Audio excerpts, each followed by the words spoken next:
మాఘశుద్ధ సప్తమిని రథసప్తమి అంటారు. ఇది సూర్య భగవానుడు జన్మించిన తిథి. ఆదిదేవ నమస్తుభ్యం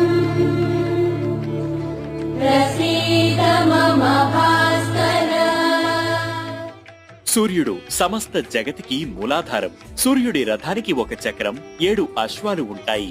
ఆ చక్రం కాలచక్రమైతే సూర్యుడి కిరణాలే ఆ అశ్వరూపాలు.